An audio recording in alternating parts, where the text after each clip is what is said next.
अस्सलाम वालेकुम and welcome back friends. मैं आपको परफेक्ट वेब सॉल्यूशंस की तरफ से वर्डप्रेस थीम डेवलपमेंट की इस ट्यूटोरियल सीरीज़ के पार्ट 5 में खुश आमदीद कहता हूं। दोस्तों, मेरा नाम इमरान कासिम है और आज के इस वीडियो ट्यूटोरियल में हम स्टैटिक रिसोर्सेज को ऐड करना सीखेंगे इनसाइड वर्डप्रेस थीम। मतलब कौन कौन से वो हुक्स हैं और कौन कौन से वो फंक्शंस हैं जिसकी मदद से हम static resources like images, style sheets और जावास्क्रिप्ट को अपनी थीम के अंदर एम्बेड करके डिफरेंट फंक्शनैलिटीज़ को अचीव कर सकते हैं।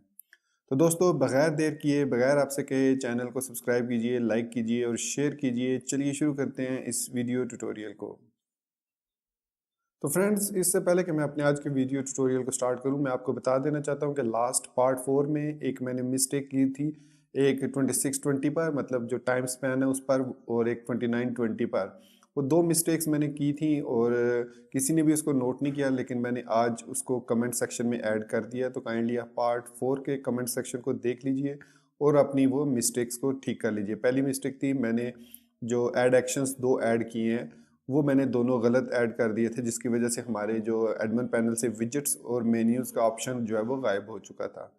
तो लेकिन वो काम फंक्शनैलिटी, तो क्योंकि हमने फ्रंट एंड में ऐड की हुई थी तो उसमें वो काम कर रही थी फंक्शनैलिटी, लेकिन वो जो मेन्यू था और विजेट्स था वो हाइड हो चुके थे। तो आप काइंडली उस कमेंट को चेक कर लीजिए, अपनी जो गलती है उसको भी दुरुस्त कर लीजिए। और सॉरी फॉर दैट मिस्टेक। आगे भी ऐसी मिस्टेक्स होती रहेंगी तो मुझे इग्नोर कीजिएगा। जैसे मुझे पता चलेगा या आपको पता चले, डू लेट मी नो, या फिर मैं पिन पिन कर दूंगा कमेंट्स को। तो वो पिन कमेंट चेक कर लीजिए पार्ट 4 में। तो चलिए आज के ट्यूटोरियल की तरफ बढ़ते हैं। तो फ्रेंड्स, जैसा कि आपने अब तक हमारे जो 4 पार्ट्स देखे हैं उसमें हमने जितनी भी कोड को डिस्प्ले कराया है फ्रंट एंड पे, अगर मैं यहाँ पे दिखाऊं तो हमने कोई स्टाइलिंग वगैरह यूज़ नहीं की, कोई CSS, कोई कुछ भी नहीं ऐड किया। ये डिफ़ॉल्ट जो आपके ब्राउज़र की मुताबिक सेटिंग्स हैं वो इस वक्त आपको नज़र आ रही हैं। तो दोस्तों, आज हम देखेंगे कि किस तरीके से हम स्टैटिक रिसोर्सेज को, स्टाइल शीट्स को ऐड करते हैं अपने वर्डप्रेस की थीम डेवलपमेंट में या वर्डप्रेस की थीम में। तो इसके लिए सबसे पहले मैं यहाँ पर अपना टेक्स्ट एडिटर ओपन कर लेता हूँ। और ये वो मिस्टेक है, add action after theme setup, मैंने उसमें बोला था पार्ट 4 में, लेकिन वो आफ्टर सेटअप थीम है। और दूसरी, वो रजिस्टर साइड बार एक्शन नहीं है बल्कि वो विजिट्स इनिट है। तभी वो आपके विजिट्स इनिशियलाइज होंगे इनसाइड अपीयरेंस विजिट्स में।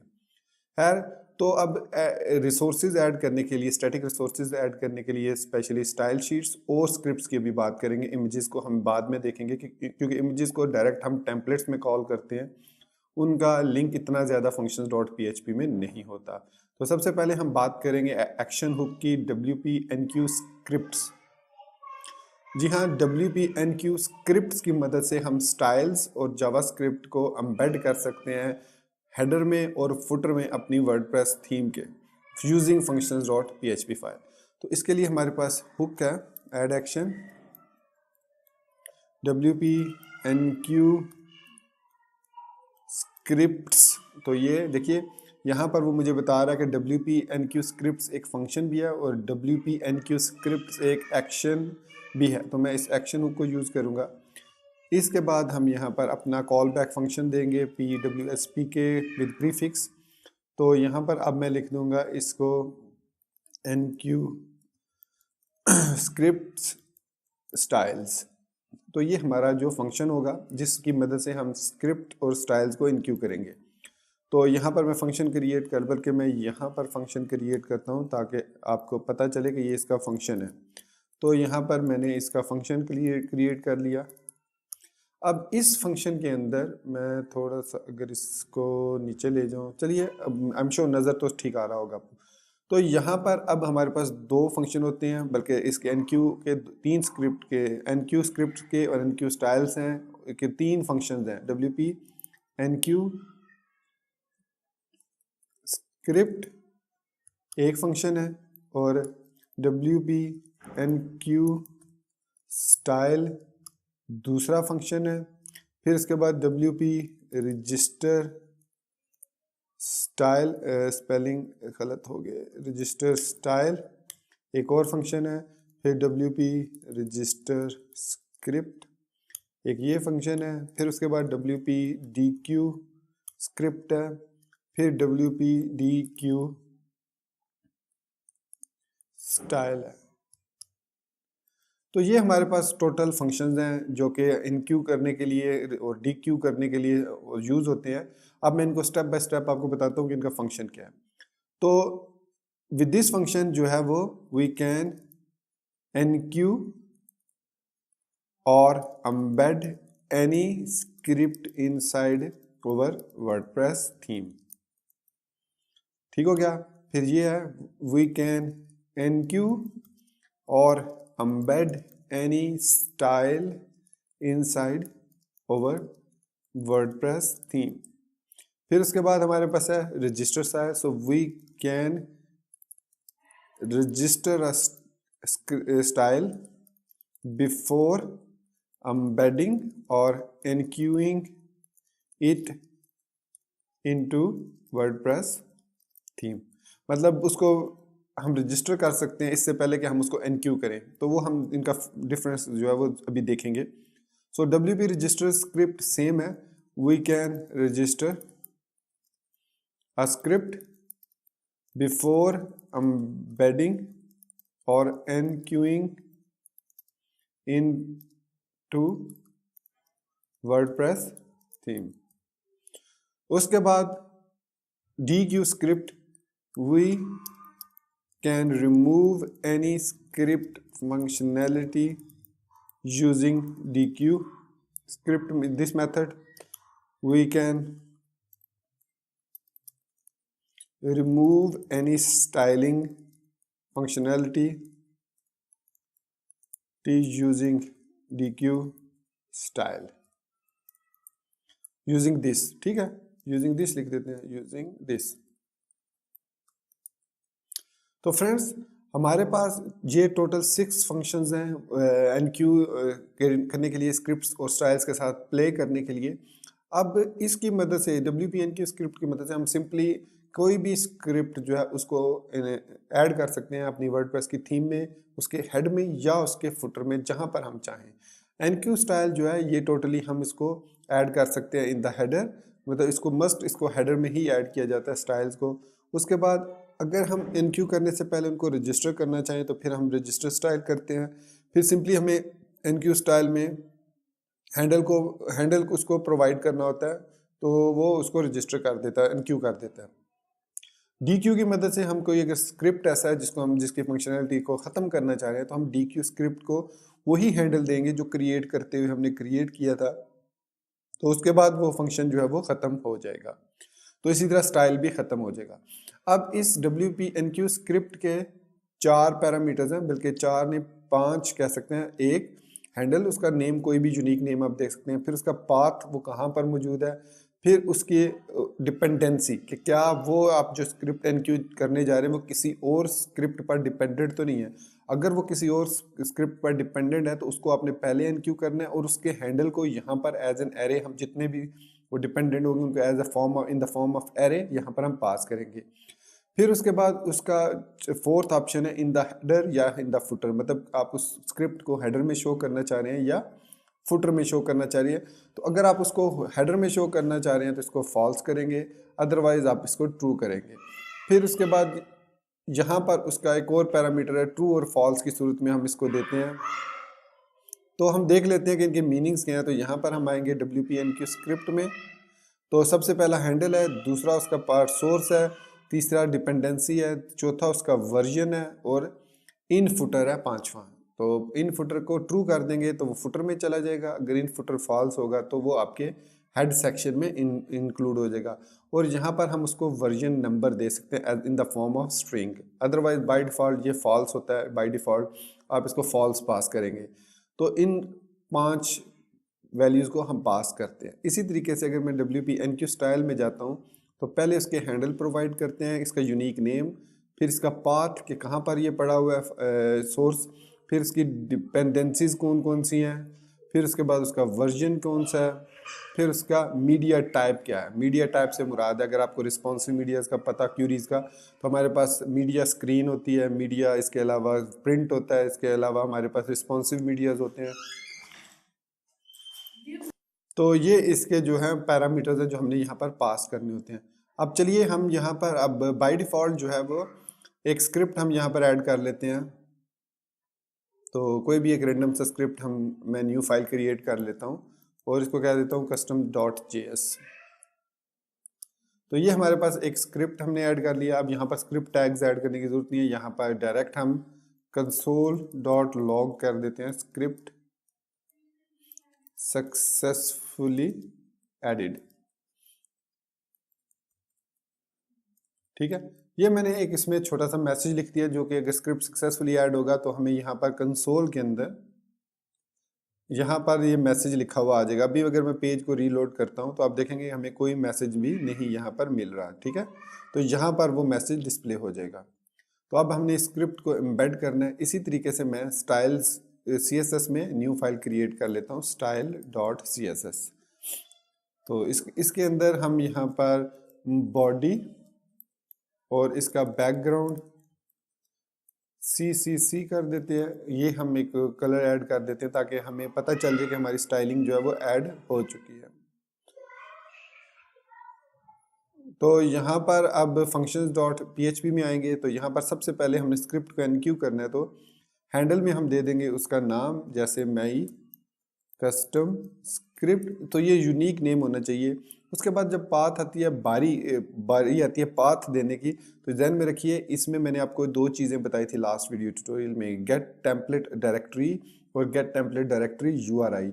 अब नॉर्मली आप दोनों तरीकों से स्क्रिप्ट और स्टाइल्स को ऐड कर सकते हैं, विद डायरेक्टरी URI भी और विद डायरेक्टरी भी। विद डायरेक्टरी जब करते हैं तो वो जो है फिजिबल सोल्यूशन नहीं है, क्योंकि फिर आपको जब कोई भी पेज व्यू सोर्स करेगा तो उसको वो पाथ आपका नजर आएगा, तो हमने वो चीज़ हाइड करनी होती है। तो इसलिए ध्यान में रखिए हम हमेशा इसके लिए यूज करेंगे गेट टेम्पलेट डायरेक्टरी URI। तो उसके बाद यहाँ पर डॉट लगाएंगे, फिर डबल कोट्स में। अब हमारी डायरेक्टरी में वो आ चुका है, तो उसके बाद हम इसमें जाएंगे एसेट्स में, फिर इसमें जाएंगे JS में और फिर custom.js में। अब अगर तो मैंने इसको console.log को jQuery पे डिपेंडेड है ये, मतलब यहाँ पर मैंने लिखा हुआ है $function और यहाँ पर मैंने इसको ऐड किया हुआ है। तो इसका मतलब है कि ये मेरा जो स्क्रिप्ट है ये jQuery पर डिपेंडेंट है। तो इसका मतलब है वर्डप्रेस के अंदर बाय डिफॉल्ट jQuery का वर्जन ऐड होता है विद द हैंडल jQuery। तो यहाँ पर मैं jQuery दे दूंगा। अब वर्जन को मैं फॉल्स ही रहने देता हूँ और इन फुटर को मैं ट्रू कर देता हूँ। तो इससे क्या होगा, बल्कि इसको भी मैं फॉल्स रहने देता हूँ, इससे ये हेडर में ऐड हो जाएगा। बाद में जब हम इसको ट्रू करेंगे तो ये फुटर में चला जाएगा। इसी तरीके से हम जो है वो स्टाइलिंग को भी ऐड कर लेते हैं। सो इसको मैं नाम देता हूँ माई स्टाइल CSS। तो इसके बाद पाथ, वही पाथ आपने देना है गेट टेम्पलेट डायरेक्टरी URI। फिर आपने इसमें दे .assets/css/style.css और उसके बाद आपने इसको एरे, इस कोई भी डिपेंडेंट नहीं है तो इसको एरे को एम्प्टी रहने दें। उसके बाद इसको भी फॉल्स रहने दें, वर्जन वगैरह इसका कोई नहीं है, जो भी डिफ़ॉल्ट वर्जन 1 वगैरह जो भी है। तो ये हमने 2 NQ कर लिए स्क्रिप्ट। अब जब हमने NQ डायरेक्ट कर लिए हैं तो हमें रजिस्टर लिखने की ज़रूरत नहीं है, अभी इसको DQ भी नहीं करते। तो इसको मैं सेव कर लेता हूँ। सेव करने के बाद मैं अपने पेज को रीलोड करूँगा तो यहाँ पर आपको देखिए एक मैसेज मिल रहा है, type error $is not a function। $is not a function इसलिए आ रहा है क्योंकि ये जो हमारा स्क्रिप्ट है, मैं आपको दिखा देता हूँ, ये स्क्रिप्ट जो है वो ऐड हो रहा है custom.js। ये देख सकते हैं हमारा जो custom.js है ये हेडर में लोड हो रहा है। ठीक है, और जो इसकी jQuery होती है jQuery.min jQuery.js ये जो लोड हो रही है फुटर के अंदर, ये हेडर में सॉरी ये हेड में। ठीक है, और जो हमारा custom.js है वो यहाँ पर है। तो इसका मतलब है कि हमने जो कस्टम में यहाँ पर ये जो डॉलर लिखा है ये एक्चुअली jQuery के साथ काम करता है। नॉर्मली जो वर्डप्रेस है वो jQuery लिखनी पड़ती है हमें। तो अब मैं इसको रीलोड करके चेक करता हूँ। तो अब आपको यहाँ पर मैसेज नजर आ गया होगा, स्क्रिप्ट सक्सेसफुली एडिड। अब अगर हम गौर करें तो हमारे जो दोनों स्क्रिप्ट हैं jQuery भी और जो हमारे पास है custom.js है ये भी, और इसके अलावा हमारे पास एक और है migrate min.js, ये तीनों जो फंक्शंस हैं ये हमारे हेड के अंदर ऐड हो रहे हैं। इट इज़ नॉट रिकमेंडेड कि आप जावास्क्रिप्ट को हेड के अंदर ऐड करें। It is always recommended that कि आप इनको जो है वो फुटर के अंदर ऐड करें। तो इसके लिए हमें क्या करना पड़ेगा, यहाँ पर अपने मैं फंक्शन को अगर फुटर में ऐड करना चाह रहा हूँ तो इसको मैं ट्रू कर दूंगा लास्ट पैरामीटर को, क्योंकि ये तो वर्जन का है। इसको मैं वर्जन को इस तरीके से भी लिख सकता हूँ 1.0। तो ये हमारा 1.0 वर्जन हो गया। अब मैं इसको रीलोड करता हूँ तो यहाँ से वो देखिए गायब हो गया और ये चला गया हमारा फुटर के अंदर। यहाँ पर हम आते हैं फुटर में, तो यहाँ पर ये हमें मिलेगा custom.js विद वर्जन 1.0। अब ये हमारा फुटर के अंदर आ चुका है कोड। इसी तरीके से हम जो है वो किसी भी स्क्रिप्ट को हेडर या फुटर में मूव कर सकते हैं आसानी के साथ। तो स्टाइल को हमें फुटर में ज़रूरत ही नहीं है, तो हमारा जो style.css है वो भी ऐड हो चुका है। अगर आप गौर करें तो हमारी जो बैकग्राउंड चेंज हो चुका है CCC में। तो अगर मैं यहाँ पर व्यू पेज सोर्स करता हूँ तो style.css,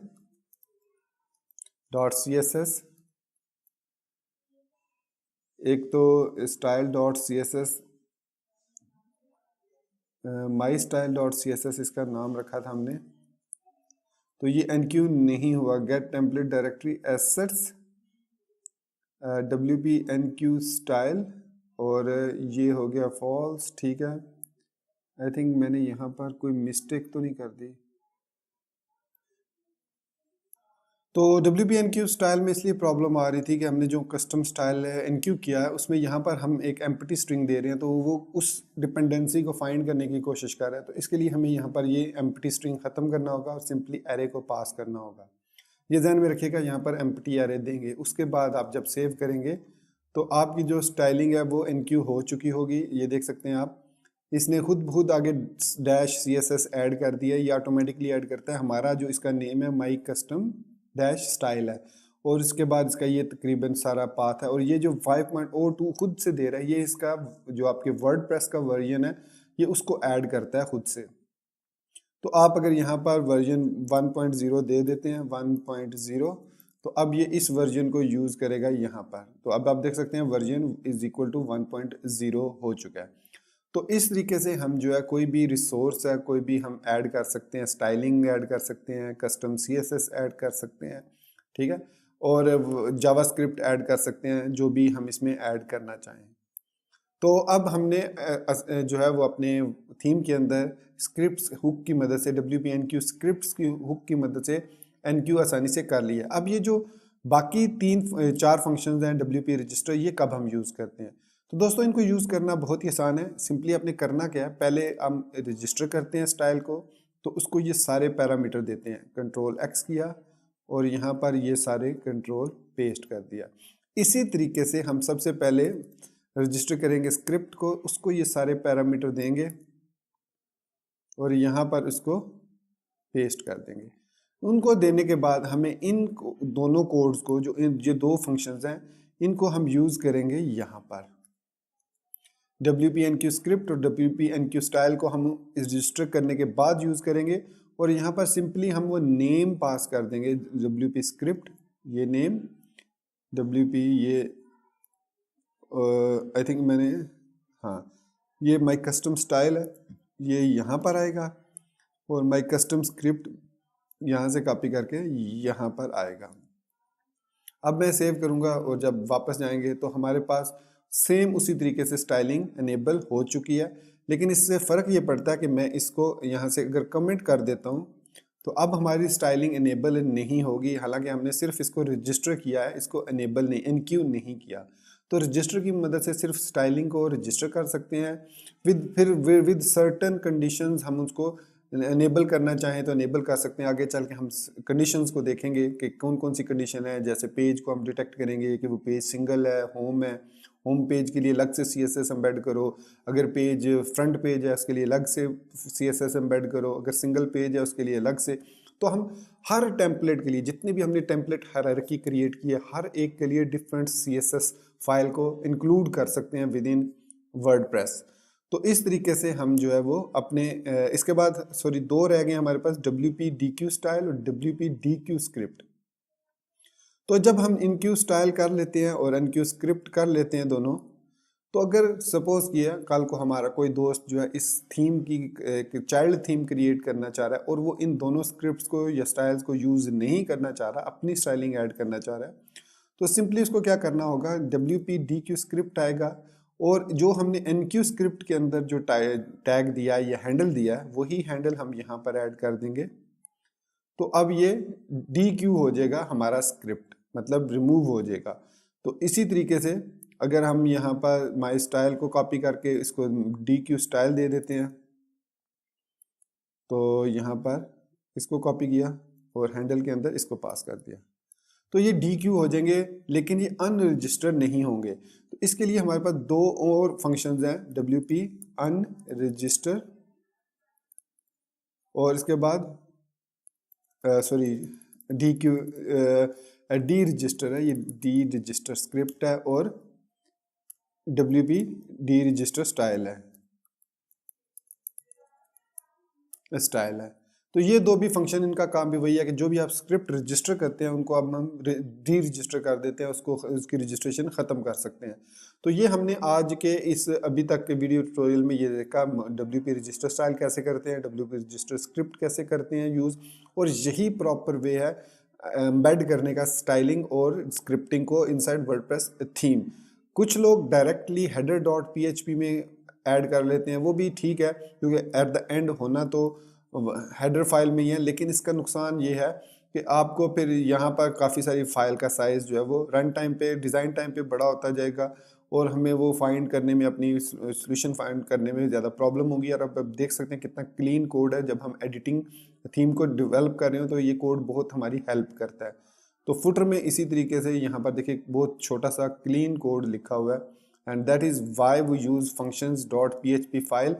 तो अपने हुक्स वगैरह बनाने के लिए उसको यूज़ करते हैं, इम्प्लीमेंट करने के लिए हम यूज़ करते हैं वर्डप्रेस functions.php को।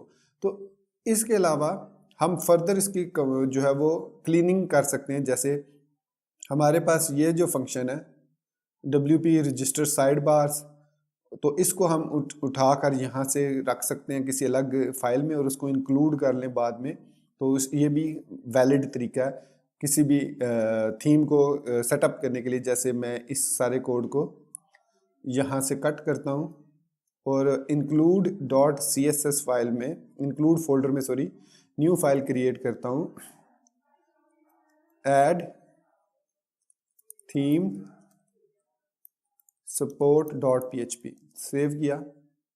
तो ये अब हमने इंक्लूड फाइल में ऐड कर दिया इसको यहाँ पर, और वो जो कोड था हमने यहाँ पर पेस्ट कर दिया और यहाँ पर सिंपली हमने ये देखिए हमने इसको अलग से फाइल में सेव कर दिया। अब हम इस functions.php में यहाँ पर टॉप पे इंक्लूड कर लेंगे इंक्लूड URL, और यहाँ पर अब हम इसका पाथ भी दे सकते हैं, लेकिन हम इंक्लूड URL नहीं यूज़ करेंगे बल्कि इंक्लूड जो मेथड है वो यूज़ करेंगे। और यहाँ पर अब हम यूज़ करेंगे गेट टेम्पलेट डायरेक्टरी। अब हम URL यूज़ नहीं करेंगे बल्कि टेम्पलेट डायरेक्टरी यूज़ करेंगे। फिर उसके बाद डॉट, फिर /inc/add theme support.php फाइल। तो सेव करेंगे। तो अभी मैं इसको कमेंट कर देता हूँ, ठीक है। कमेंट करके जब मैं वापस एडमिन पैनल में आऊँगा, यहाँ पर मैं इसको रीलोड करूँगा, तो आप देखिएगा कि हमारी जो इसमें, एक मिनट है, ये मैं इसको ख़त्म कर देता हूँ, इसको भी बंद कर देते हैं। और अगर मैं यहाँ पर इसको एक्टिवेट करता हूँ थीम को, पहले दूसरी थीम को, फिर वापस अपनी थीम को मैं ऐड करता हूँ, तो इसमें अब हमारे पास ये जो हमने ऐड किए थे, ये जो add theme, title tag, WooCommerce, menu, navigation menu, ये ख़त्म हो चुके हैं, ख़त्म हो जाने चाहिए। तो यहाँ पर एक्चुअली सम टाइम ये इसको डी रजिस्टर करने में टाइम लगाता है, तो 2-3 दफ़ा इसको रीलोड करना पड़ता है पेज को, सम टाइम दिस हैपन। सो हम यहाँ पर इसको मेन्यू यहाँ पर शो तो होना नहीं चाहिए, डैशबोर्ड पर जाते हैं, अब अपीयरेंस थीम्स में आते हैं, तो रजिस्टर मेन्यू तो है, रजिस्टर नेव मेन्यू, हाँ ये इधर है। और हमारी जो functions.php में हमने यहाँ पर इसको सेव कर दिया, इसको नहीं रजिस्टर करना चाहिए।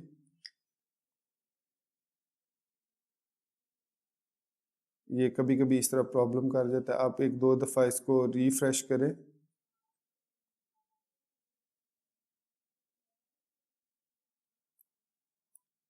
तो एक्चुअली मैंने ना डब्ल्यू दोनों को उठा के इधर रख दिया, मतलब जो हमने क्रिएट किया था ऐड थीम सपोर्ट में, दोनों आफ्टर सेटअप थीम और विजिट्स इनर्स दोनों को उठाकर मैंने add theme support dot P file में रख दिया। उसके बाद फंक्शंस डॉट पी में हमने इस फाइल को इंक्लूड नहीं किया, ये फाइल भी हमें भी नहीं चाहिए।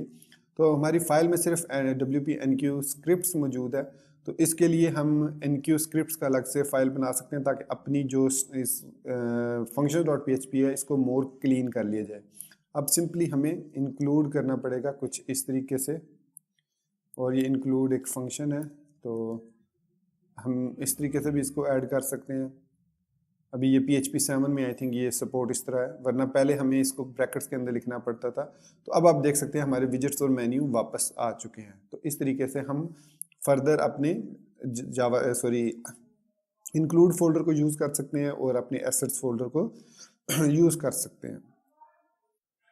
तो अब हम देखते हैं कि किस तरीके से हम इमेजेस वगैरह को अपने इस थीम के अंदर यूज़ कर सकते हैं। तो बहुत ही सिंपल है इमेजेस को यूज़ करना। इमेजेस को यूज़ करने के लिए सिंपली हमें अपने थीम के एसेट्स के फोल्डर में अगर हम जाते हैं तो डेफिनेटली हमें अपनी स्टाइलिंग के अंदर यहाँ पर थीम वगैरह ऐड करनी है।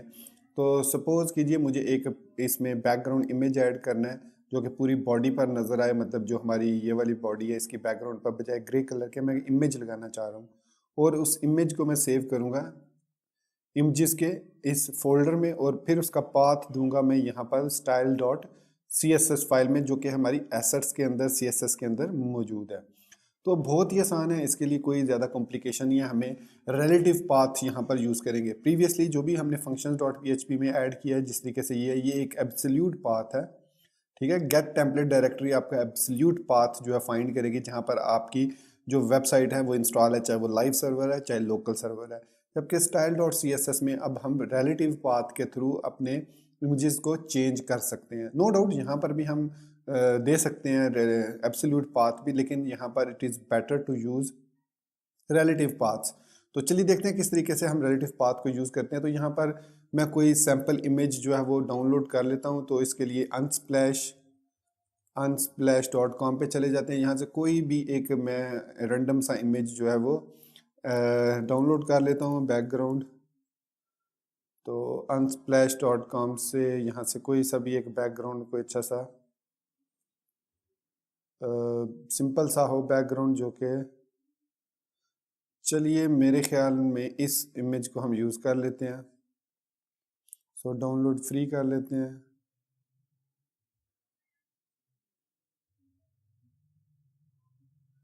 यहाँ पर अब ये अनस्प्लैश को हम अपने जहाँ पर हमने क्रिएट किया हुआ है वो WP डेव का server, WP content themes PWSP के डेव थीम एसेट्स इमेजेस, और यहाँ पर मैं इसको नाम दे देता हूँ bg.jpg। सो इसको सेव कर लेते हैं और say thank you very much for unsplash.com, specially Samuel Zeller to providing this background image. Thank you Samuel Zeller. So हमने थैंक्स कह दिया जी।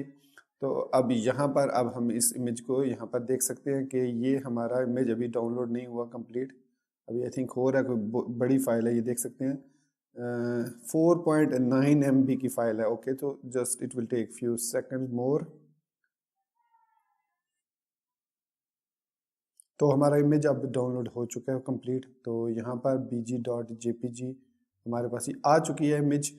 तो अब इसको हम स्टाइल में ऐड करना चाह रहे हैं, तो सिंपली यहाँ पर हमें लिखना पड़ेगा बैकग्राउंड इमेज लिखना पड़ेगा, लिख लेते हैं इमेज और URL और यहाँ पर डॉट/। अब यहाँ पर मैं कह रहा हूँ कि इससे एक स्टेप पीछे जाने, क्योंकि CSS के फोल्डर के अंदर स्टाइल डॉट CSS है, तो एक स्टेप पीछे जाने के लिए डबल डॉट, फिर स्लैश, फिर इमेजेस, फिर स्लैश, फिर bg.jpg, और ये हो गया हमारा बैकग्राउंड इमेज। तो बैकग्राउंड साइज जो है ये अब CSS है, तो कवर हो गया बैकग्राउंड साइज। और बैकग्राउंड पोजीशन जो हम दे सकते हैं वो आप टॉप सेंटर सेंटर सेंटर इस तरह करके लिख सकते हैं, सेंटर सेंटर। तो ये हमने बॉडी सेट कर दी। अब मैं यहाँ पर जब रीलोड करूँगा अपनी WP टेस्ट को, तो यहाँ पर हमारे पास जो बैकग्राउंड है अब ये वो वाला यूज़ हो रहा है जो कि हमने अभी अभी डाउनलोड किया है unsplash.com से। तो दोस्तों इस तरीके से हम इमेजेस को ऐड कर सकते हैं अपनी स्टाइलिंग में डायरेक्ट। इसी तरीके से जेएस में अगर हमने यहाँ पर कोई पाथ देना हो तो हम रिलेटिव पाथ यूज़ करेंगे, एब्सोल्यूट पाथ यूज़ नहीं करेंगे। अगर आपको डिफरेंस नहीं पता एब्सोल्यूट और रिलेटिव पाथ में तो do let me know in the comment section. मैं नेक्स्ट आने वाले वीडियो में ये एक्सप्लेन कर दूंगा। तो फ्रेंड्स ये था हमारा आज का वीडियो ट्यूटोरियल जिसमें हमने स्टैटिक रिसोर्सेज को अपनी वर्डप्रेस थीम के अंदर ऐड करने का तरीका देखा। नेक्स्ट वीडियो ट्यूटोरियल में हम बूटस्ट्रैप को इनेबल करेंगे, एम्बेड करेंगे अपनी थीम में और बूटस्ट्रैप की फंक्शनलिटी को अपने टेम्पलेट्स के अंदर इनेबल करना सीखेंगे with in 30 to 40 minutes in the next upcoming part 6। तो टिल देन मुझे इजाज़त दीजिएगा, अपनी दुआ में याद रखिएगा, चैनल को सब्सक्राइब करना, वीडियो को लाइक और शेयर करना, बेल आइकन को दबाना बिल्कुल मत भूलिएगा। So guys, thank you very much for being with me till the end. Take care, goodbye and Allah Hafiz.